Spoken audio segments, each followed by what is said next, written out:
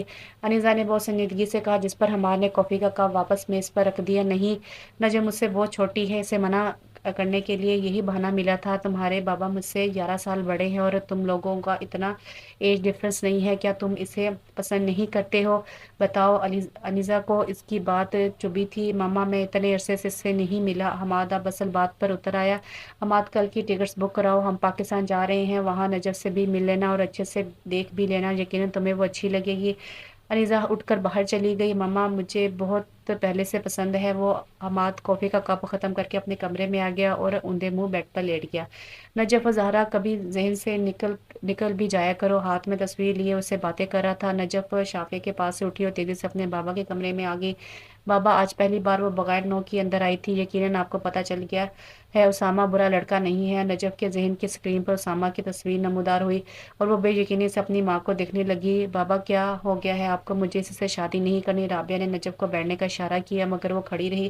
اس سے نہیں کرنی تو پھر کس سے کرنی ہے؟ کسی اور کو پسند کرتی ہو؟ Do you have any boyfriend? مجھے بس اسامہ سے شادی نہیں کرنی ہے بابا، ہمارے درمیان کوئی انڈرسٹینڈنگ نہیں ہے، میں اسے پسند نہیں کرتی اور میں یہ نکاح بھی نہیں کروں گی۔ نجف اپنا فیصلہ سنا کر کمرے سے باہر آ گئی تھی۔ بچپن سے لے کر اب تک رابعہ اور احسان نے اس پر کوئی پابندی عائد نہیں کی تھی، اسے آزادی تھی، پھر یوں اچانک انہوں نے اس پر زمین ہی تنگ کر دی۔ اپنے کمرے میں آ کر اس نے دروازہ لاک کر دیا اور بیڈ پر لیٹ کے چہرہ تکیے میں چھپا کر روتے ہوئے وہ کب سوئے اسے پتہ نہ چلا۔ شام کے تقریباً 6 بجے نجف کی آنکھ دروازہ کھٹکھٹانے کی آواز سے کھلی۔ اس نے دروازہ کھولا تو سامنے الشبہ کھڑی تھی، اس کے ہمراہ شافیہ بھی تھی۔ نجف کا چہرہ دیکھ کر دونوں کو اندازہ ہو چکا تھا کہ وہ روتی رہی ہے۔ نجف الشبہ نے اسے شانے سے تھام کر بیڈ پر بٹھایا۔ پھپھو یہ سب کیا ہے؟ شافیہ کو خود اس کی حالت پر ترس آ رہا تھا۔ ایک فرمانبردار مشرقی بیٹی کا کردار ادا کرو اور ہاں کر دو۔ جہاں پر نجف نے چہرہ اٹھا کر شافیہ کو دیکھا وہیں الشبہ بھی ساکت ہو گئی۔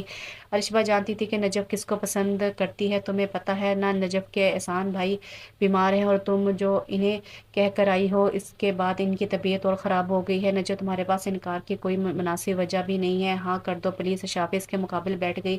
آپ جا کر کہہ دیں ان سے، مگر میں ابھی نکاح نہیں کروں گی، صرف منگنی اور یہ ایک لازمی شرط ہے۔ نجف نے بہت سوچ سمجھ کر جواب دیا۔ وہ بچپن سے جسے چاہتی آئی تھی اس نے ایک بار بھی نہیں مڑ کر دیکھا۔ نجف یار! الشبہ کی آواز پر نجف کے آنسو تھمے۔ ہاں۔ نجف نے دائیں ہاتھ کی پوچھ سے آنسو صاف کیے، اس کی طرف دیکھا۔ ٹھیک کہہ رہی ہو تم۔ الشبہ پریشان تھی، اس کے دونوں ہاتھ اپنے ہاتھوں میں لیے وہ انہیں گرم کرنے کی کوشش کر رہی تھی جو برف سے زیادہ سرد تھے۔ کس کے لیے لڑوں؟ اپنے پیرنٹس سے بتاؤ مجھے، اس کے لیے جسے پرواہ نہیں ہے۔ میں تو یہ بھی نہیں جانتی کہ وہ مجھ سے پیار کرتا بھی ہے یا نہیں، یا پھر میں ہی ایک طرفہ محبت کو سپورٹ کر رہی ہوں۔ فرض کرو وہ پاکستان آتا ہے، اس کے ساتھ اس کی آئیڈیل وائف بھی ہو، پھر؟ نجف زیادہ سوچ رہی ہو تم؟ الشبہ نے اس کے ہاتھ اپنے چہرے پر رکھ لیے۔ میں ٹھیک ہوں یار، اب بابا کو دیکھ آؤ۔ اس نے خود کو کمپوز کیا، سر پر دوپٹہ لے کر باہر چلی گئی اور باہر اس کی خالہ اور ہونے والی ساس اسی کی انتظار میں بیٹھی تھی۔ نجف نے انہیں سلام کیا اور پھر ان کے ساتھ ہی بیٹھ گئی۔ میرے خیال سے مجھے مناسب فنکشن کرنا چاہیے تھا مگر میں ایسے ہی رنگ لے آئی۔ نجف جبرن مسکرائی۔ مجھے ویسے بھی فنکشن پسند نہیں ہیں۔ آسیہ نے ہاتھ بڑھا کر اس کا ہاتھ پکڑا اور اسے انگوٹھی پہنا دی۔ نجف نے ایک بار انگوٹھی کو دیکھا، پھر اجازت لے کر وہاں سے آگے احسان کے کمرے میں داخل ہوئی تو نظر ان پر پڑی جو بیڈ پر لیٹے ٹی وی دیکھنے میں مصروف تھے۔ ہاتھ پر سر اٹھا کر دیکھا تو نجف تھی۔ آؤ بیٹا۔ انہوں نے ہاتھ کے اشارے سے اسے بیٹھنے کا اشارہ کیا۔ اس نے احسان کے دونوں ہاتھ اپنے ہاتھ میں لے لیے۔ مجھے معاف، اسے الفاظ نہیں مل رہے تھے کہ اس کے منہ سے بس یہی الفاظ نکلے تھے، پھر آنکھوں سے آنسو جاری ہو گئے۔ وہ بہت روئی، پھر تھک کر اس نے سر اٹھایا تو احسان ہی اسے ہی دیکھ رہے تھے۔ بس اور نہیں رونا، مجھے امید ہے اب سب ٹھیک ہوگا، کچھ دوست آ رہے ہیں میرے، آپ جائیں اور جا کر اپنا حلیہ درست کریں۔ ینگ لیڈی وہ مسکرا کر اس سے کہہ رہے تھے، اس نے ہاتھ کی پشت سے اپنے آنسو صاف کیے اور اٹھ کھڑی ہوئی احسان کے کمرے سے نکلتی اس کی نظر سامنے کے منظر پر پڑی، 2 قدم پیچھے ہٹی، سامنے سے ایک لڑکا بلیک کلر کے 3 پیس میں ملبوس رابعہ سے مل رہا تھا۔ رشپا کی آواز پر نجف اس کی طرف متوجہ ہوئی جو اب اسے کسی بات کی تفصیل دے رہی تھی۔ حماد نے آنکھوں سے سن گلاسز ہٹائے اور سامنے کھڑی لڑکی پر پڑی سوالی نظروں سے ربیہ کی طرف دیکھا۔ جو لڑکی بلیک میں ہے وہ نجف ہے اور ساتھ الشبا۔ ربیہ نے اس کی نگاہوں کے تعاقب میں دیکھا تو وہاں نجف کھڑی تھی جو الشبا سے باتوں میں مصروف تھی۔ حماد کے چہرے پر خوشگوار حیرت تھی، سفید شلوار قمیض اور سرخ چہرے پر گال پر پڑنے والے ڈمپل۔ حماد اس کی جانب بڑھا لیکن تب تک وہ گارڈن میں جا چکی تھی۔ حماد اس کے پیچھے چل دیا۔ رشپا کی بات سن کر وہ باہر گارڈن میں آ بیٹھی، اسے آہٹ کا احساس ہوا تو پیچھے مڑ کر دیکھا، وہاں حماد کھڑا تھا۔ اسے آتا دیکھ کر وہ وہاں سے جانے کے لیے کھڑی ہو گئی۔ رکو میری بات سنو، حماد نے اسے کلائی سے پکڑ کر واپس سیڑھیوں میں بٹھا دیا۔ نجف ناراض ہو، نجف نے ایک طرف اپنی کلائی کو دیکھا جو ابھی بھی اس کے ہاتھ میں تھی، بالکل ویسے ہی جیسے 9 سال پہلے اس نے اسے یوں ہی تھاما تھا۔ اس وقت وہ ناراض ہو کر چلی گئی تھی مگر اب حالات بدل چکے تھے۔ جو شخص آنکھوں میں دنیا جہاں کی معصومیت لیے اس سے ایک بے تکا سوال پوچھ رہا تھا وہ نجف کا بہت عزیز تھا، وہ آج بھی ویسے ہی ازل سے بیوقوف جسے یہی نہیں پتا تھا کہ بات کیسے کرتے ہیں۔ نہیں میں ناراض نہیں ہوں، میں پٹاخے پھوڑ رہی ہوں ادھر بیٹھ کر۔ نجف ہلکا سا مسکرائی، یہ ایک اشارہ تھا کہ وہ ناراض نہیں ہے، وہ ہو بھی نہیں سکتی تھی۔ نجف مجھے کچھ ضروری بات کرنی ہے تم سے۔ حماد اب اصل مقصد کی جانب بڑھ رہا تھا، نجف کی کلائی ابھی بھی تھام رکھی تھی۔ سن رہی ہوں؟ نجف نے چہرہ دوسری طرف کر لیا، یوں بار بار اس کو دیکھنا بہت مشکل کام تھا۔ نجف میں ایک پریکٹیکل سا بندہ ہوں، تمہیں بہت عرصے سے جانتا ہوں، تم سے رابطہ نہیں کر سکا، بہت غصہ تھا۔ اگر میں نے نہیں بات کی تو تم نے بھی نہیں کی، لیکن میں تمہیں بھولا نہیں تھا۔ وہ ایک لمحے کے لیے رکا، کلائی پر گرفت اب اور مضبوط ہو چکی تھی۔ اگر میں یہ کہوں کہ تم مجھے اچھی لگتی ہو، پھر نجف کو لگا کہ اس کا دل کسی بھی لمحے دھڑکنا چھوڑ دے گا، اس کی دھڑکن بے ترتیب ہو گئی تھی۔ تو اس میں کیا ہے، میں ہوں ہی اچھی، دیکھیں مجھے جہاں لکھا ہے کہ میں بری ہوں۔ نجف اب سامنے دیوار پر کسی غیر مرئی نقطے کو دیکھنے میں مصروف تھی۔ نجف تم مجھے کچھ زیادہ ہی اچھی لگتی ہو، میں تمہیں اپنے نام کرنا چاہتا ہوں، تم سے شادی کرنا چاہتا ہوں، میں تم سے محبت کرتا ہوں۔ نجف زہرا تم سن رہی ہو؟ اسے سمجھ نہیں آ رہا تھا کہ اپنے جذبات کیسے بیان کرے۔ دیر کر دی برداشت سے نجف کی آنکھیں سرخ ہو گئی تھی۔ کیا مطلب دیر کر دی؟ حماد اب حیران ہو گیا تھا۔ نجف نے اپنا ہاتھ آگے کیا جس میں اس نے انگوٹھی پہن رکھی تھی۔ حماد کچھ دیر اس انگوٹھی کو دیکھتا رہا، پھر تیش میں آ کر اس نے وہ انگوٹھی اتار کر پھینک دی۔ اس نے نجف کو اپنے قریب کھینچا، ہاتھ آگے کرو اپنا نجف، وہ گھرایا۔ نجف کانپ اٹھی اور اس نے ہاتھ آگے کر دیا۔ حماد نے اسے انگوٹھی پہنا دی۔ میری ایک بات سن لو، تم کچھ بھی ہو جائے تم میری ہو، ٹھیک ہے؟ ہاں ٹھیک ہے۔ نجف وہ فوراً سے پہلے اٹھی اور اندر چلی گئی۔ دونوں اس بات سے بے خبر تھے کہ آسیہ وہ سب دیکھ چکی تھی۔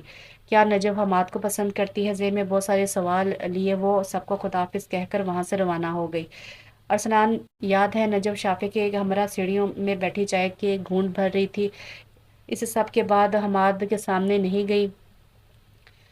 اس اچانک سے کیے گئے سوال پر نجف نے مڑ کر شافیہ کو دیکھا۔ شافیہ نے اس کی آنکھوں میں جھانکا جہاں نفرت کے سوا کوئی تاثر نہیں تھا۔ یاد ہے؟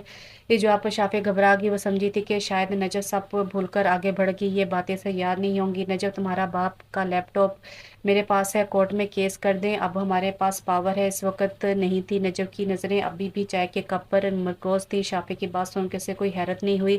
شافیہ آپ نے کہا تھا کہ میں اپنا انصاف اللہ پر چھوڑ دوں، میں نے چھوڑ دیا، اب میں بس انتظار کر رہی ہوں کہ کب اللہ اسے آسمان سے زمین پر گرائے۔ شافی اب ہم اس بارے میں نجف ابھی آگے کہنے ہی والی تھی کہ اس کا موبائل بج اٹھا۔ ہاتھ بڑھا کر موبائل پکڑا تو اسکرین پر روشن نام دیکھ کے اس کو حیرت ہوئی۔ خود کو کمپوز کر کے اس نے فون اٹھایا۔ Hello Najaf. نجف میری بات سنو، اگنور مت کرنا بیٹا پلیز۔ نجف کس کا فون ہے؟ اس نے پیچھے مڑ کر شافیہ کو دیکھا۔ اس وقت اس کے چہرے پر جو تھا شافیہ وہ پہچان نہ سکی، بے تاثر چہرہ لیے اس نے اپنے لب ہولے سے ہلائے۔ ارسلان چاچو کی بیوی۔ اب کی بار شافیہ کو بھی حیرانی ہوئی تھی۔ نجف اسپیکر پر کرو۔ شافیہ کی بات مانتے ہوئے اس نے فون کا اسپیکر آن کر دیا۔ جی چاچی، اسے علیزہ کی آواز رندی ہوئی محسوس ہو رہی تھی۔ تمہارے چاچو کا ایکسیڈنٹ ہوا ہے نجف، پلیز تم اور شافی آ کر ان سے مل لو، میں چاہتی ہوں کہ جو بوجھ ان کے کندھوں پر ہے اسے آ کر اتار دو، تمہیں خدا کا واسطہ ہے، میں ستار کا نام وغیرہ تمہیں ٹیکسٹ کر رہی ہوں، منع مت کرنا۔ نجف کے چہرے پر نرمی پھیل گئی، اس نے دلاسا دیکھ کر کال بند کر دی۔ شافیہ چلے میرے میرے ساتھ شافیہ نے کوئی بات نہیں کی، خاموشی سے قدم اٹھائے اور اس کے ساتھ گاڑی میں آ کر بیٹھ گئی۔ تمام راستے ان دونوں نے صرف ماضی کی باتوں کو چھیڑا تھا۔ گاڑی اب لاہور کے مشہور اتفاق ہسپتال کے آگے کھڑی تھی۔ گاڑی سے اترتے وقت نجف کا چہرہ بے تاثر تھا۔ وہ سمجھ نہیں پا رہی تھی کہ کس طرح ریئیکٹ کرے، لیکن اسے دل سے افسوس تھا۔ نجف شافیہ کی ہمراہ اس کمرے میں داخل ہوئی جدھر سلام ملک بستر پر لیٹے تھے۔ وہ شخص جو کبھی بہت وقار سے چلا کرتا تھا، جس کو خود پر بہت غرور تھا، آج اسے اللہ نے آنکھیں کھولنے سے بھی محتاج کر دیا تھا۔ اس کو اللہ نے آسمان سے زمین پر گرایا تھا۔ بے شک اللہ بہترین انصاف کرنے والا ہے۔ نجف کی دعا قبول ہو چکی تھی، مگر ہوئی بھی کب؟ اس وقت جب اس کی نفرت ختم ہو گئی ہے، اس وقت جب 13 سال کی نفرت اب ہمدردی میں بدل چکی تھی۔ شافیہ نے ایک نظر اسلام کے وجود پر ڈالی۔ وہ بے سد پڑا تھا۔ ڈاکٹرز کا کہنا تھا کہ وہ معذور ہو چکا ہے، اس کے ٹھیک ہونے کے بہت کم امکانات ہیں۔ اس وقت کومے کی حالت میں تھا، آنکھیں بھی نہیں کھول سکتا تھا۔ اس کی آنکھوں سے بہنے والے آنسو ہی بتاتے تھے کہ وہ مقابل کی بات سن رہا ہے۔ ارسلان نے بہت لوگوں کو رلایا تھا اور اب قدرت نے اس کی تقدیر میں صرف آنسو ہی لکھ دیے تھے۔ میں نے آپ کو معاف کیا بھائی، مجھے سے یہاں اور کھڑا نہیں ہوا جا رہا۔ اللہ آپ کے حال پر رحم کرے، مجھ سے برداشت نہیں، میں چلتی ہوں۔ شافیہ کی آنکھوں میں آنسو تھے۔ اس شخص نے اس کے ساتھ جو کچھ بھی کیا، وہ ایک طرف بلائے شافیہ سے اس کی حالت برداشت نہیں ہو رہی تھی۔ نجف شافیہ کے جانے کے بعد آگے بڑھی اور ارسلان کا ہاتھ اپنے ہاتھوں میں لیا۔ چاچو، وہ دیکھ سکتی تھی کہ اس کی پکار پر ارسلان کی آنکھوں سے آنسو نکلے تھے۔ وقت بہت ظالم ہوتا ہے نا، اس وقت میں اور اب آپ اس کی آنکھوں سے آنسو جھلک رہے تھے۔ اس نے ارسلان کے دونوں ہاتھ اپنی آنکھوں پہ رکھ لیے۔ میں ہمیشہ چاہتی تھی کہ آپ اس کرب سے گزریں جس میں میں گزری ہوں چاچو، میں نے بددعا دی تھی آپ کو، مجھے معاف کر دیں، میں نے صبر کر لیا۔ آپ ایک اداس مسکراہٹ اس کے چہرے پر تھی، آنسو تھے کہ تھمنے کا نام نہیں لے رہے تھے۔ ارسلان ملک اپنے وجود سے بے خبر اسے سننے میں مصروف تھا۔ اس وقت ان کے اعصاب پر ایک عجیب سا سکون اور طمانینت تھا۔ نجف نے ان کے ہاتھوں پر اپنی گرفت پہلے سے زیادہ مضبوط کر لی۔ میں ہوتی کون ہوں آپ کو معاف نہ کرنے والی؟ آپ لالچ میں اندھے ہو گئے تھے چاچو، مگر مجھے خوشی ہے کہ آپ کو اپنی غلطی کا احساس ہے۔ میں اپنی زندگی میں بہت خوش ہوں اور چاہتی ہوں آپ بھی سب بھول کر آگے بڑھیں جیسے میں بڑھ گئی ہوں۔ میرے پاس آپ کے خلاف بہت ثبوت تھے، مگر میں نے وہ مٹا دی۔ اللہ نے انصاف کیا، مگر اب یہ انسان مجھے تکلیف دے رہا ہے۔ میں آپ سے روز ملنے آؤں گی اور انشاءاللہ آپ بہت جلد اپنے قدموں پر کھڑے ہو جائیں گے۔ میں اب چلتی ہوں۔ نجف نے ایک نظر ان کے وجود پر ڈالی، ان کا کمر درست کر کے وہ باہر گاڑی میں آ کر بیٹھ گئی جدھر شافیہ اس کا انتظار کر رہی تھی۔ سارا راستہ خاموشی سے طے ہوا، دونوں کے درمیان کوئی بات نہیں ہوئی۔ گھر پہنچ کر نجف کی نظر حماد پر پڑی جو شاید اسی کا انتظار کر رہا تھا۔ نجف نے ایک نظر اسے دیکھا، سیاہ ٹراؤزر پر سیاہ رنگ کی ہی ٹی شرٹ پہنے، ہلکی بڑی ہوئی شیو اور بکھرے بالوں کے ساتھ حماد کا وجود بہت پرکشش لگ رہا تھا۔ حماد خود پر نظر پڑنے والی نظر محسوس کر چکا تھا، سامنے ہی وہ کھڑی تھی۔ لمحے بھر کو ان دونوں کی نظریں ملی، پھر نجف تیزی سے وہاں سے نکل آئی، اپنے کمرے میں آ کے دروازہ بند کر لیا۔ نجف کی آنکھ صبح 10 بجے کھلی تھی۔ آج وہ خلاف معمول بہت دیر سے اٹھی تھی۔ یہ شاید دن بھر لیے جانے والے سٹریس کا اثر تھا، کچھ اور یہ چیز اسے کبھی سمجھ نہیں آئی تھی۔ نجف سست روی سے اٹھی، پیروں میں سلیپر پہن کے اس نے واش روم کا رخ کر لیا۔ تقریباً 15 منٹ بعد وہ باہر آئی۔ اب اس نے سیاہ فراک زیبتن کر رکھی تھی جس کے نیچے اس نے گاڑھے سرخ رنگ کی جینس پہن رکھی تھی۔ اسی رنگت کا دوپٹہ گلے میں ڈالے وہ آئینے کے سامنے آ کر کھڑی ہوگی۔ ایک نظر اپنے سرپائی پر ڈالنے کے بعد اس نے اپنے بالوں کو کیچے سے ذات کر دیا۔ لمبے بھورے بال کسی آبشار کی صورت اس کی کمر پر گر رہے تھے جن پر سے کچھ لٹیں اس کے سرخ و سفید چہرے کو چھو رہی تھی۔ اب اسے اپنے بالوں سے جنگ کرنی تھی۔ اسے تقریباً 10 منٹ لگے تھے اپنے بالوں کو سیٹ کرنے میں۔ بقول نجف کے کہ وہ اپنے بال کٹوانا چاہتی تھی، لیکن ہر بار رابعہ اسے مرچوں والے ڈنڈے سے کوٹنے کی دھمکی دیتی تھی جس پر وہ ہنس کر بات اڑا دیتی تھی۔ کمرے سے باہر آ کر اس کا سامنا اسامہ سے ہوا اور اس کے چہرے پر ناگواری کے اثرات نمایاں ہوئے۔ نجف، تم نے اپنے بال کیوں کھولے؟ ماتھے پر شکنیں ڈالے ہوئے اسے سوال کر رہا تھا، چہرے پر آنے والے بال کانوں کے پیچھے ریستی۔ نجف یکدم غصے سے لال پیلی ہوگی۔ آپ کو کیا ہے میرے بال؟ میری مرضی۔ نجف یہ کہہ کر جانے کے لیے مڑی تھی کہ اسامہ نے اس کا ہاتھ پکڑ لیا۔ وہ غصے میں کچھ جلی کٹی سنانے ہی والی تھی۔ اس کی نظر پاس پڑے سامان پر پڑی، وہاں پر مرچوں کے ڈبے پڑے تھے جن کو یقیناً دوبارہ سے بھرا جانا تھا۔ نجف کے ذہن میں ایک شرارت ابھری اور اس نے ہاتھ بڑھا کر لال مرچیں اپنی مٹھی میں بھر لیں اور پیچھے مڑ کر اس نے وہی مرچیں اسامہ کی طرف پھینک دی۔ اسامہ اس کے لمبے بالوں کو دیکھنے میں محور تھا۔ اس اچانک سے کیے گئے حملے نے اسے پریشان کر دیا۔ اس نے نجف کا ہاتھ جھٹ کر اپنی آنکھوں پر ہاتھ رکھ لیے۔ نجف موقع کو غنیمت جان کر وہاں سے نکل آئی۔ لون میں پہنچ کے اس نے اپنی مسکراہٹ دبائی۔ اب اس کا ارادہ رابعہ کے پاس جانے کا تھا جو سیب کاٹنے میں مصروف تھی۔ نجف ان کے پاس بیٹھ گئی اور سیب پکڑ کر کھانا شروع کر دیا۔ نجف میں کاٹ دیتی ہوں، اور رابعہ نے اسے آفر کی، نہیں آپ اکیلی بیٹھ کر کھائیں اور ادھر اولاد بھلا بھوکی مر جائے ہوں۔ اچھا ماما آپ کو ایک مزے کی بات بتاؤ۔ نجف کی آنکھوں میں شرارت نمایاں تھی۔ ہاں ضرور بتاؤ، آپ کس کی قسمت ڈوبی؟ ان کے سوال پر نجف نے کچھ دیر پہلے ہونے والے تمام واقعات دہرائے۔ نجف تم نے بخشا کیوں نہیں بیچارے کو؟ رابعہ اس کی تازہ ترین حرکت سن کر کانوں کو ہاتھ لگاتی بولی، ایسے ہی بخش دیتی ماما، بڑا ہے مجھے ڈانٹنے والا۔ سیب کھاتے نجف چڑھ کر بولی تھی، کمر تک آتے بال آج اس نے باندھنے کی زحمت نہیں کی تھی۔ نجف ایک بات تو بتاؤ۔ رابعہ کچھ سوچ کر بولی، یہ تم اتنا بول کیسے لیتی ہو؟ رابعہ نے اسے چڑھانے کے لیے ایک اور سوال پوچھا۔ ماما یکدم نجف سنجیدہ ہو گئی اور رخ ان کی طرف پھیر لیا۔ میرا منہ میری مرضی۔ جہاں رابعہ سوچ رہی تھی کہ یہ کچھ سنجیدہ سا جواب دے گی، وہیں نجف اپنا المشہور میری مرضی والا تکیہ کلام بول کر چلتی بنی، کیونکہ وہ جانتی تھی اب فلائنگ چپل رسید ہونے لگی۔ رات کے 11 بجے تھے۔ ہر طرف خاموشی کا پہرا تھا۔ اس پر چاند کی ہلکی روشنی، ستاروں کی موجودگی نے آسمان کا ایک دلکش نظارہ پیش کیا ہوا تھا۔ نجف 9 بجے اپنے کمرے میں آئی، پھر سونے کے لیے لیٹی، مگر نیند آنکھوں سے کوسوں دور تھی۔ جب اسے لگا کہ نیند کا کوئی بھی نام و نشان نہیں ہے تو وہ اٹھ کر بیٹھ کے اس نے اس وقت سفید رنگ کی قمیض زیب تن کر رکھی تھی جس پر سیاہ رنگ کی کڑھائی ہاتھ سے کی گئی تھی، اور ساتھ میں اس نے سیاہ رنگ کی جینس پہنے رکھی تھی۔ بلا شبہ وہ رقص حلے میں بھی بہت خوبصورت لگ رہی تھی۔ بال لمبے اب کیچر میں مقید تھے، آنکھوں میں سرخی نمایاں تھی۔ اسے نیند آ رہی تھی، لیکن جب وہ آنکھیں بند کرتی تو پھر سے نیند غائب ہو جاتی۔ اس کی نظریں اب اپنے ہاتھوں پر مرکوز تھی۔ انگلی میں حماد کی پہنی ہوئی انگوٹھی جگمگا رہی تھی۔ ابھی وہ اپنی سوچوں میں ہی غرق تھی کہ سائڈ ٹیبل سے اس کا موبائل بجا تھا۔ اف، یہ آدھی رات کو کس سے موت پڑی ہے؟ نجف نے منہ میں بڑبڑاتے ہوئے موبائل پکڑ لیا۔ اسکرین پر حماد کا بھیجا گیا ٹیکسٹ جگمگا رہا تھا، بالکونی میں آؤ۔ نجف کو ٹھنڈ میں اپنا بستر چھوڑ کر جانا بہت برا لگ رہا تھا۔ وہ اٹھی، پھر پیغام درج کرنے لگی، پھر لمحے کو رک کر پھر دوبارہ لکھنے لگ گئی۔ کیوں اس وقت آپ نے انڈے بیچنے ہیں؟ نجف پہلے ہی بور تھی، اوپر سے حماد اسے چھیڑ بیٹھا تھا۔ آ رہی ہو کہ نہیں؟ حماد نے اس کا میسج دیکھ کر مسکراہٹ ضبط کی، پھر رپلائی بھیج دیا۔ کچھ ہی دیر بعد وہ طرح طرح کے منہ بناتی اپنے کمرے کی بالکونی میں کھڑی تھی۔ دسمبر کی یک ٹھنڈ نجف پر کوئی اثر نہیں کر رہی تھی۔ دوسری طرف حماد ایک سویٹر پہنا ہوا تھا۔ نجف کی نظر اس پر پڑی تو وہ پہلے سے ہی اسے دیکھنے میں مصروف تھا۔ موبائل کی بیپ نے نجف کی توجہ اپنی طرف مبذول کر لی۔ نجف، میرے پیرنٹس صبح تمہارے ڈیڈ سے بات کریں گے، وہ منع نہیں کر سکتے بابا کو۔ آئی ڈونٹ کیئر کہ اگر تمہارا رشتہ تمہارے سو کالڈ کزن سے طے ہوا ہے، اگر منع کر بھی دیا تو پھر بھی میں یہ شادی نہیں ہونے دوں گا۔ حماد نے ٹیکسٹ ٹائپ کیا، پھر اسے دیکھا اور اب اپنے موبائل پر حماد کا میسج پڑھ رہی تھی۔ زندگی ہمیشہ ہمیں دو ہی رستے دکھاتی ہے حماد، خوبصورت دھوکہ اور بدصورت سچ، اور ہم میں سے اکثر لوگ خوبصورت دھوکے کا ہی انتخاب کرتے ہیں۔ میں نہیں جانتی کہ بابا کا ری ایکشن کیا ہوگا، مگر میں بدصورت سچ تسلیم کرنا چاہتی ہوں، اور وہ یہ ہے کہ آپ اور میں ایک نہیں ہو سکتے۔ اس کا میسج پڑھ کر حماد نے اپنے ہونٹ بھینچ لیے اور وہ وہاں سے چل دیا، لیکن نجف رات کے وہیں کھڑی رہی۔ بہت دیر تک وہ اس جگہ کو دیکھتی رہی جہاں کچھ دیر پہلے حماد کھڑا تھا، پھر اس نے نظریں آسمان پر موجود ستاروں کے جھرمٹ پر مرکوز کر لی۔ تھک کر اس نے قریب پڑی کرسی پر بیٹھنے کا ارادہ کیا۔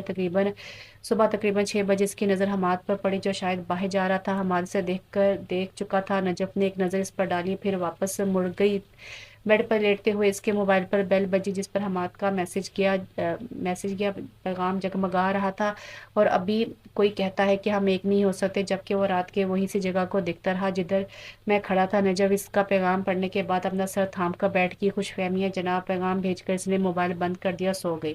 السلام علیکم نانو۔ صبح نجف کی آنکھ کھلی تو اس نے آمنہ کو اپنے پاس بیٹھا پایا۔ کیسی ہو نجف؟ وہ اس کے بال ٹھیک کرتے ہوئے بولی۔ نجف شروع سے ہی ان کے قریب رہی تھی۔ ٹھیک ہوں، اور آپ؟ نجف نے اپنا سر ان کی گود میں رکھ لیا، اس پر سستی چھائی ہوئی تھی۔ میں بھی ٹھیک ہوں۔ نجف تم نماز کیوں نہیں پڑھتے؟ انہوں نے ہمیشہ کی طرح اسے نصیحت کی تھی۔ نانو پتہ نہیں کیوں اب لگتا ہے اگر اور کچھ مانگوں تو جو ہے وہ بھی چھین لیا جائے گا۔ تم کیوں نہیں سمجھتی کہ اللہ تمہیں مایوس کرے گا؟ مایوسی گناہ ہے بچے۔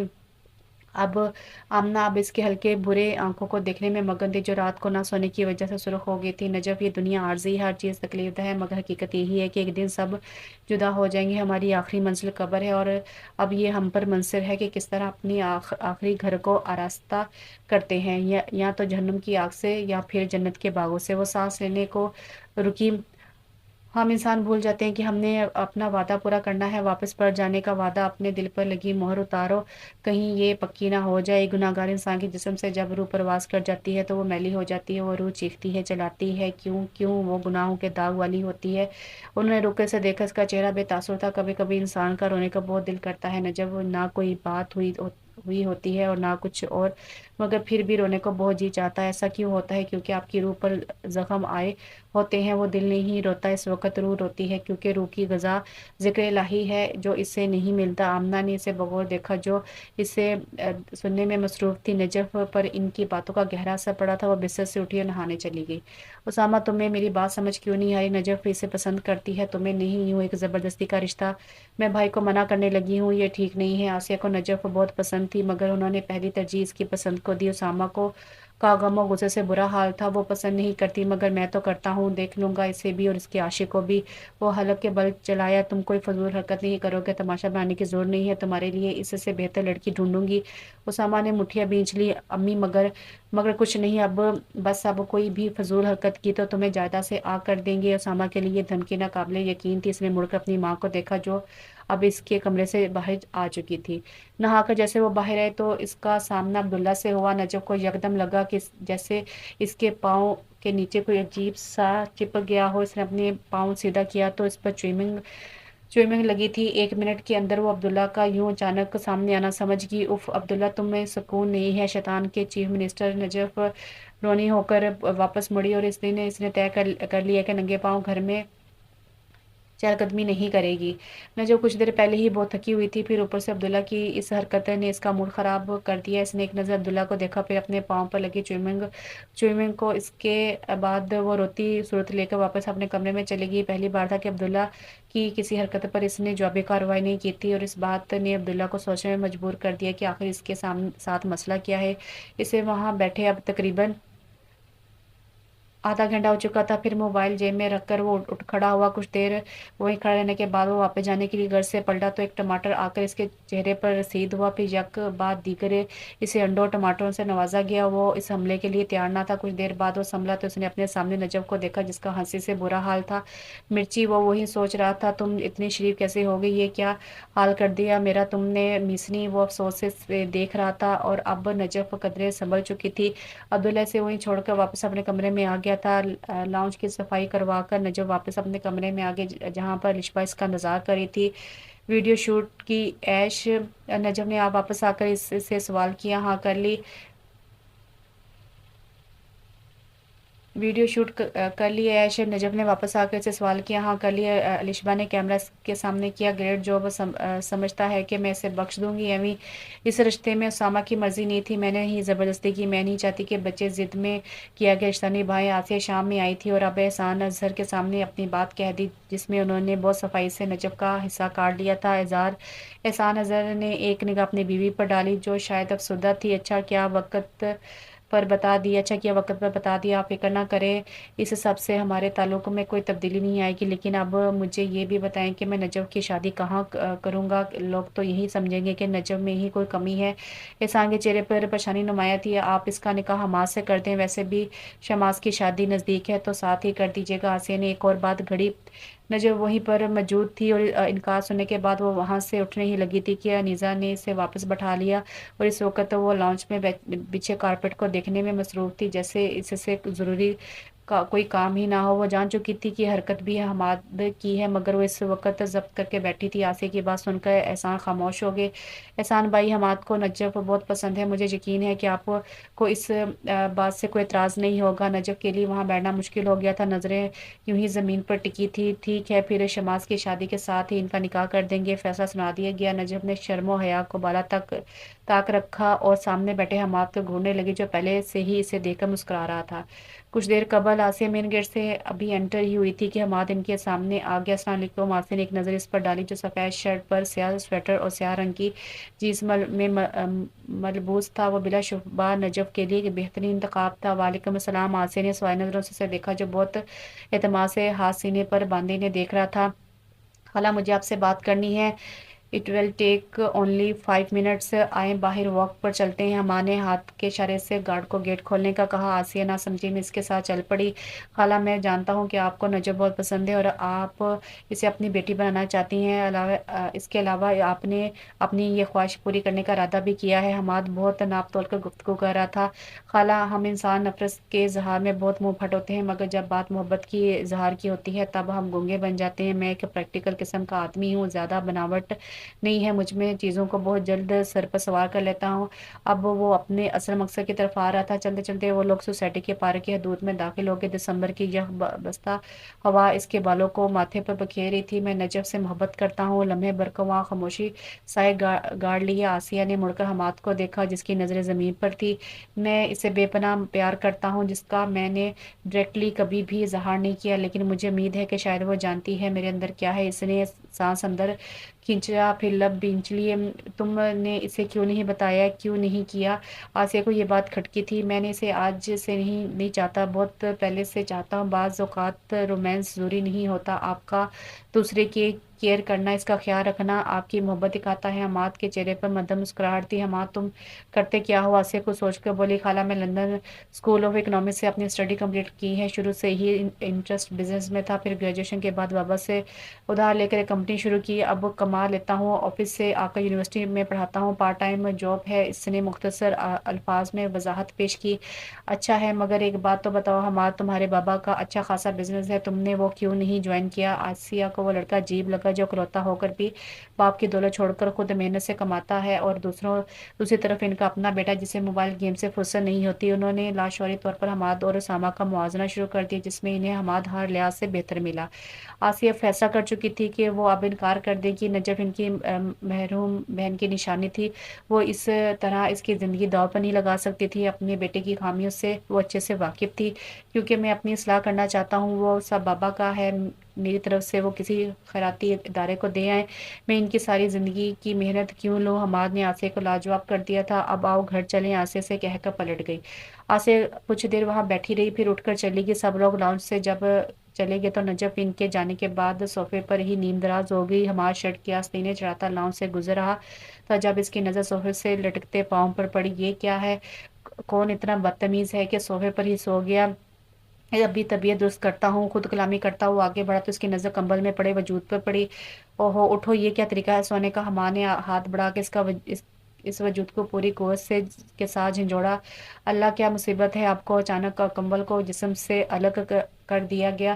ظہور پذیر ہونے والا چہرہ دیکھ کر حماد کا دماغ اچھے سے درست ہو گیا۔ حماد صاحب، آپ کے ساتھ کوئی اسپیشل پرابلم ہے؟ نہیں، بتائیں مجھے، یہ شکل کو کیا ہوا ہے؟ کوئی بھوت دیکھ لیا ہے کیا؟ نجم منہ بسوڑتی اٹھ کھڑی ہوئی، چہرے پر خوفگی نمایاں تھی۔ وہ تم ادھر کیا کر رہی ہو؟ حماد اسے دیکھ کر واقعی حیرت ہوئی تھی۔ نجف اس کی بات کا جواب دیے بغیر ہی وہاں سے چلی گئی۔ حماد، انزا کی آواز پر اس نے مڑ کر دیکھا، وہ سر کو خم دیتا اس کی طرف بڑھ گیا۔ جی، لہجے کو حد درجے تک اس نے نارمل رکھا، البتہ دل کی حالت یوں تھی کہ گویا دھڑکنا ہی بھول گیا ہو۔ حماد جانتا تھا کہ اس سے کس سلسلے میں بات کرنی آئی ہے۔ آسیہ نے انکار کر دیا ہے، نیزے نے دبے دبے خوشی سے اسے اطلاع دی۔ حماد کو انہوں نے ہمیشہ ہی دوستوں کی طرح ٹریٹ کیا تھا، ابھی بھی وہ جانتی تھی کہ حماد صرف دیکھنے میں ہی ان کے لیے ہی سنجیدہ پڑا ہے۔ شماس کی شادی 3 دن بعد طے ہوئی تھی۔ سارے گھر میں مہمانوں کا شور تھا۔ رابعہ نے اسے کہہ رکھا تھا کہ وہ کمرے سے باہر نہ نکلے، مگر وہ ڈھیٹوں کی طرح باہر ہی رہتی تھی۔ اگر کبھی غلطی سے اس کا سامنا حماد سے ہو جاتا تو وہیں کھڑی سے گھورتی رہتی، جبکہ وہ اسے دیکھ کر نگاہیں جھکا لیتا اور اپنا راستہ بدل لیتا۔ تمہیں نہیں لگتا کہ تم کچھ زیادہ ہی تنگ کرتی ہو حماد بھائی کو؟ مونگ پھلی منہ میں ڈالتے ہوئے الیشبا نے اس سے سوال پوچھا تھا۔ اور تمہیں نہیں لگتا کہ وہ کچھ زیادہ ہی بلش کرتا ہے، جیسے میں اس کا شوہر ہونے والا شوہر ہوں اور وہ میری بیوی؟ ایویں توبہ کرو نجف تم، الیشبا سے گھور کر بولی۔ نجف کچھ کہنے ہی والی تھی کہ اس کی نظر الیشبا پر پڑی جو اس کے پیچھے دیکھ رہی تھی۔ وہ پیچھے مڑی تو اس کے ہاتھ حماد کے سینے پر لگے، وہ اتنی ہی شدت سے لگے کہ اس کی چوڑیاں ٹوٹ گئیں۔ ہیلو شوہر، سوری حماد۔ وہ حقیقتاً گڑبڑا گئی، جانے کے لیے مڑی تو حماد سامنے آ گیا۔ کدھر جا رہی ہے؟ وہ دیکھ چکا تھا کہ نجف کی حالت غیر ہو رہی ہے، اس لیے اس نے اسے جانے دیا۔ اگلے دن شام تک اس کی حماد سے کوئی بات نہیں ہوئی تھی اور نہ ہی ملاقات. شام کو وہ عبداللہ کے حکم پر اس کے کپڑے پر استری کر رہی تھی. بالوں کو کیچر میں مکید سرخ و سیاہ رنگ کی شلوار قمیض پہن کے انتہائی رفولے میں بھی وہ بہت خوبصورت لگ رہی تھی. اگر کوئی وہاں سے گزرتا تو اسے ایک نظر ضرور دیکھتا. وہ اپنے کام میں مصروف تھی. جب اسے اپنی گردن پر کسی کے لمس کا احساس ہوا وہ کرنٹ کھا کے پیچھے مڑی تو وہاں اسامہ کھڑا تھا. یہ کیا تھا؟ اس کے رخسار غصے سے سرخ ہو گئے. یہ تھا. اس نے پھر سے اپنا ہاتھ اس کے سراہی نما گردن کی طرف بڑھایا مگر اس بار اس نے اس کا وہ ہاتھ وہیں سے پکڑ لیا. نجف اس بات سے بے خبر تھی کہ حماد نے اسے اسامہ کا ہاتھ پکڑتے دیکھ لیا. حماد افسوس سے سر جھٹکتا وہاں سے نکل آیا. نجف کچھ پل رکی. پھر جب اسامہ کی عجیب نظریں اسے خود پر محسوس ہوئیں تو اس نے ایک تھپڑ کھینچ کر اس کے چہرے پر دے مارا. اسامہ کو اپنی بے عزتی محسوس ہوئی تو اس نے آگے بڑھ کر اسے بازو سے پکڑنا چاہا تو نجف نے گرم استری اس کے ہاتھ پر رکھ دی. یہ وار اسامہ برداشت نہیں کر پایا. اس کی پیٹھ پر ایک مکہ رسید کر کے وہ وہاں سے آگے کچن میں آ کر وہ ربیہ کے ساتھ کھڑی پانی پینے لگی. کچھ ہی دیر بعد اسامہ وہاں آ گیا. ربیہ کو کچھ غیر معمولی لگا تو انہوں نے اسامہ کو مخاطب کیا. کیا ہوا ہے؟ ایک نظر اسامہ کو دیکھا پھر ایک نظر نجف کو. یہ دیکھیں آپ کے صاحبزادے کے کرتوت. اسامہ نے ایک ہاتھ اپنے گال پر اشارہ کیا جہاں پر 5 انگلیوں کے نشان نمایاں تھے. پھر اس نے اپنا ہاتھ آگے کیا جو جلا ہوا تھا. دیکھو اسامہ میری بیٹی بغیر وجہ کے کچھ نہیں کرتی. اب یہ بھی بتاؤ کیسا کیا ہوا تھا جو اس نے تمہارے ساتھ یہ سب کیا. نجف اب ربیہ کے سامنے آ کر کھڑی ہوگی. آپ کی اس بیٹی اسامہ کے منہ سے نجف نے اپنے لیے اتنی غلیظ گالی سنی تو اس نے ایک اور تھپڑ اس کے دوسرے گال پر سیدھ کیا. تھپڑ اتنا ناٹے دار تھا کہ چند لمحے کچن میں خاموشی رہی. اسامہ منہ میں کچھ بڑبڑاتا وہاں سے نکل آیا. نجف کیا ہوا ہے؟ ربیہ نے اسے کلائی سے تھام کر پیچھے کیا. اس وقت اس کا چہرہ نفرت اور غصے کے ملے جلے جذبات سے سرخ تھا. آنکھوں میں بھی سرخی عود آئی تھی. اس نے 1 منٹ کی بھی تاخیر نہ کی اور ربیہ کو سب بتا دیا. ماما آج اگر اس کو کچھ نہ کہتی ٹپیکل لڑکیوں کی طرح اگنور کر دیتی تو اس کا حوصلہ بڑھتا اس کی ہمت بڑھتی اور کل کچھ اور کرتا. ایسے لوگوں کے ہاتھ شروع میں ہی کاٹ دینے چاہیے تاکہ مزید کچھ نہ ہو. نجف نے گلاس میں پانی ڈالا اور پینے لگی. نجف کل نکاح ہے تمہارا اور آج بھائی کی مہندی ہے. تمہارے جا کر تیار ہو اور کسی کے منہ نہ لگاؤ. اور آبی کی بات سن کر لانچ میں آگے عبداللہ کا سوٹ باقی کا استری کر کے وہ اپنے کمرے میں چلی گئی. حماد نے مہندی کے روز سیاہ شلوار سوٹ زیبتن کیا تھا جس پر اس نے واسکٹ پہنی تھی. اس کے ذہن میں بس ایک ہی بات تھی کہ نجف اسامہ کو چاہتی ہے اور وہ غلط کر رہا ہے. حماد ربیہ کی آواز سن کر وہ رکا اور اس نے مڑ کر نے دیکھا. بیٹا تم جا کر پھول لے آؤ گے؟ لڑکیوں نے منگوائے ہیں. اچھا جی میں لے آتا ہوں مگر آنٹی کس ٹائپ کے لاؤں؟ وہ پرسوچ انداز میں بولا. نجف کو ساتھ لے جاؤ اس کی چوائس اچھی ہے. حماد منع کرنے لگا مگر ربیہ وہاں سے جا چکی تھی. نہ چاہ اسے نجف کے کمرے کی طرف قدم بڑھانے پڑے. وہ اندر داخل ہوا تو سامنے ہی وہ دشمن جان بیٹھی تھی جس نے آج ساری بجلیاں گرانے کی قسم اٹھائی تھی. یا شاید صرف حماد پر ہی حملہ کرنے کا پلان تھا. اس نے سبز رنگ کی قمیض جس پر جا بجا کام ہوا تھا اس کے ساتھ نارنجی رنگ کا پاجامہ زیب تن کیا ہوا تھا. اس رنگ کا دوپٹہ گلے میں ڈالے وہ آس پاس کی دنیا سے بے خبر تھی. لمبے گھنے بالوں کو ڈھیرے سے باندھا گیا تھا یوں کہ آتے کمر پر ہی تھے. انابی لبوں پر سرخ رنگ کی لپسٹک لگائی تھی جبکہ آنکھوں سے صرف کاجل تھا. وہ دونوں میں جھمکے پہنے کی صحیح کر رہی تھی. جب اس کی نظر آئینے میں موجود عکس پر پڑی حماد اسے ہی دیکھ رہا تھا. وہ اپنے اوپر اس کی نظریں محسوس کر سکتی تھی. اسے ہوش میں لانے کے لیے وہ کھنکھاری. وہ آنی کہہ رہی کہ تم میرے ساتھ چلو پھول لینے. حماد نے اسے اپنے آنے کا مقصد بتایا. مہندی کا فنکشن صرف آسیہ کی فرمائش پر رکھا گیا تھا ورنہ صرف نکاح ہی ہونا تھا کیونکہ حماد کی فلائٹ تھی. حماد یہ رہے پھول. اب جانے کی ضرورت نہیں ہے. اسے اس کا رویہ بہت عجیب لگا. شاید میرا وہم ہے. حماد اسے وہیں چھوڑ کر نیچے آ گیا. نجف کچھ لمحے وہیں کھڑی رہی پھر باہر آ گئی. اب اس کا ارادہ تقریب میں شرکت کرنے کا تھا. اس نے سیڑھیوں پر قدم رکھے اور سب نگاہیں اس پر مرکوز تھی. حماد نے اپنا نچلا لب دانتوں تلے دبایا پھر وہاں سے باہر آ گیا. نجف کو دیکھنا اس کے لیے مشکل ہو رہا تھا. حماد سارے فنکشن کے دوران ایک طرف ہی بیٹھا رہا اور یہ بات انیزہ کی نظروں سے چھپ نہ سکی. تقریباً 12 بجے تمام مہمان چلے گئے اور گھر کے تمام افراد بھی جب اپنے کمروں میں چلے گئے تو انیزہ حماد کے پاس آ گئی. میں دیکھ رہی ہوں تم آج کل نجف کو اگنور کر رہے ہو. انیزہ نے بغیر تمید باندھے بات کا آغاز کیا. ماما میں اس سے شادی نہیں کرنا چاہتا. حماد نے انیزہ کی آنکھوں میں دیکھ کر کہا. غلط فہمیاں نہ پالو. بعض دفعہ آنکھوں کا دیکھا بھی غلط ہو جاتا ہے. انیزہ اعلان کر کے واپس چلی گئی اور وہ وہیں کھڑا سوچتا رہ گیا. صبح 8 بجے گھر میں ہی ان دونوں کا نکاح تھا. نجف پر عجیب سی کیفیت آ رہی تھی. وہ ساری رات نہ سو سکی. اذان کی آواز اس کے کانوں میں پڑی تو وضو کرنے کی نیت سے اٹھی. ماربل کے ٹھنڈے فرش پر اس نے قدم رکھے تو اسے ٹھنڈ اپنے اندر اترتی محسوس ہوئی. وضو کر کے اس نے نماز پڑھی. اپنے بہتر مستقبل کی دعا مانگی. ارے نجف تم تیار نہیں ہوئی؟ 7 بجے الشبا تقریباً چیختی ہوئی اس کے کمرے میں آئی۔ ہو رہی ہو نا، دیکھو شاور لے لیا ہے، بس چینج کرنا ہے، وہ لاپرواہی سے بولی۔ نجف بی بی تمہارا نکاح ہے، برتھ ڈے پارٹی نہیں، نیچے آنی غصہ ہو رہی ہیں، فوراً آؤ۔ الشبا دروازہ توڑنے کے انداز میں بند کر کے چلی گئی۔ اس نے الماری سے اپنا استری شدہ جوڑا نکالا۔ جتنی دیر میں وہ کپڑے بدل کر باہر آئی، نیزا اس کا انتظار میں کھڑی تھی۔ اس نے سفید رنگ کا سادہ سوٹ پہنا جس کے دامن پر کام کیا گیا تھا۔ اس کی سادگی میں بھی بہت نفاست تھی۔ بالوں میں اس نے ہمیشہ کی طرح جلدی میں سمیٹا۔ آنٹی چلیں، وہ فوراً بولی۔ شکل پر گھبراہٹ واضح تھی۔ یہ چوڑیاں پہنو۔ انیزا نے اس کی طرف وہ کاغذ میں لپٹی چوڑیاں بڑھائیں جنہیں اس نے بلا چوں چڑا کیے پہن لی۔ پھر اس نے اپنے ہونٹوں پر لپسٹک لگائی۔ سرخ رنگ کا دوپٹہ سلیقے سے سر کے اوپر کر کے وہ بیڈ پر بیٹھ گئی اور انتظار کرنے لگی۔ انیزا نے اسے آوازیں دے رہی تھی۔ اس نے ایک نظر اپنے عکس کو دیکھا۔ سفید رنگ کی شلوار قمیض، سفید رنگ پر ہلکی بڑی ہوئی شیف اور ہاتھوں میں ریسٹ واچ پہنے وہ سادہ مگر پرکشش لگ رہا تھا۔ اس کی کولون کی خوشبو سارے کمرے میں پھیل چکی تھی۔ یہ خیال کہ آج تم میری ہونے جا رہی ہو بہت اچھا ہے، یہ بہت اچھا ہے، مگر نجف جو میں نے دیکھا وہ۔ حماد کمرے سے باہر نکل کر لاؤنج میں آ گیا جہاں مولوی صاحب اور دیگر گواہ اس کا انتظار کر رہے تھے۔ نکاح کے بعد اس کی فلائٹ تھی اور اس نے چلے جانا تھا۔ اس نے سب کو بلند آواز میں سلام کیا اور احسان کے ہمراہ جا بیٹھا۔ نکاح کی تقریب شروع ہو چکی تھی۔ اسے کسی بھی طرح کا ہوش سے بیگانہ ہو چکا تھا۔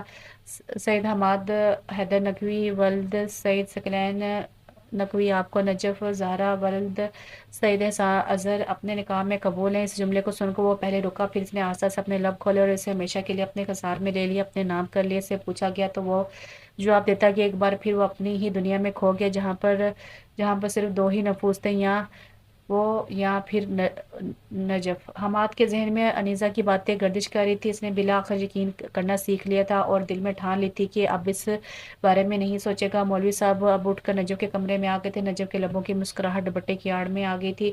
نجف زہرا ولد سید احسان اظہر آپ کا نکاح سید حماد حیدر نقوی ولد سید ثقلین نقوی سے حق مہر 5 لاکھ روپے سے کا راجۃ الوقت طے پایا ہے۔ آپ کو یہ نکاح قبول ہے؟ وہ رکی، پھر اپنے نچلے لب کو دانتوں تلے دبایا۔ قبول ہے، اس نے آستگی سے کہا۔ دل تھا کہ دھڑکنا چھوڑ دیا تھا، مگر وہ اپنے جذبات پر قابو رکھ کر بیٹھی تھی۔ اس نے فوراً دستک کی۔ سب لوگ اب دعا کے لیے ہاتھ بلند کر رہے تھے۔ پھر آہستہ آہستہ وہاں سے سب چلے گئے۔ وہ اٹھے اور کمرے کا دروازہ بند کر لیا۔ اس نے ایک نگاہ اپنے سراپے پر ڈالی اور مسکراہٹ تھی کہ تھمنے کا نام ہی نہیں لے رہی تھی۔ حماد کی فلائٹ تقریباً گھنٹہ باقی تھا۔ تمام گھر والوں سے مل کر بالآخر اسے نجف کے پاس جانے کی اجازت مل ہی گئی تھی۔ وہ آہستہ سے دروازہ کھول کر اندر داخل ہوا اور اندر جاتے ہی نظریں اس پر پڑی جو اپنے مہندی سے رنگے ہاتھوں کو دیکھنے میں مصروف تھی۔ اس کے خوبصورت ہاتھوں پر مختلف نقش نگار بنے تھے جن کے درمیان میں اس کا نام لکھا تھا۔ آہٹ پر اس نے مڑ کر دیکھا تو وہ سامنے کھڑا تھا۔ مسکراہٹ یکدم غائب ہوئی۔ ہمیشہ جس کی آنکھیں جھکی رہتی تھی آج وہ سر اٹھا کے اسے دیکھ رہا تھا، اور جس کی کبھی گردن نہیں جھکی تھی آج وہ سر جھکائے اس کے سامنے کھڑی تھی۔ اب آپ نے وہیں پر کھڑے ہو کر سیکورٹی گارڈ کی ڈیوٹی کا اہم فریضہ سر انجام دینا ہے کیا؟ کچھ دیر پہلے کی شرم و حیا یکدم غائب ہو گئی تھی۔ وہ خاموش رہا، پھر آہستہ سے چلتا اس کے قریب آیا۔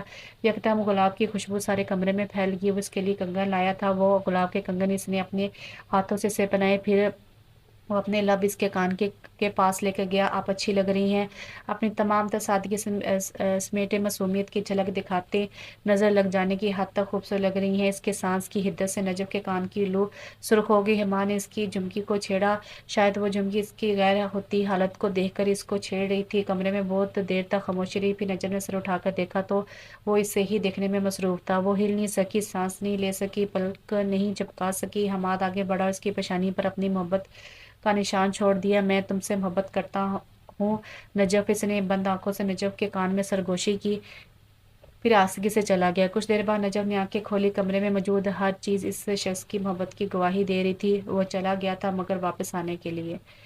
تو کیسا لگا آپ کو یہ ناول؟ اچھا تھا، لیکن رائٹر نے تھوڑا سا اینڈ اس کا عجیب سا کیا ہے۔ تھوڑا سا آگے اور لکھ دیتی تو مزید ناول جو ہے وہ بن جاتا۔ امید ہے آپ کو یہ ناول اچھا لگا ہوگا۔ اپنی رائے دیجیے اور میری رائے سے متفق کرتے ہیں تو کمنٹس میں لازمی بتائیے گا۔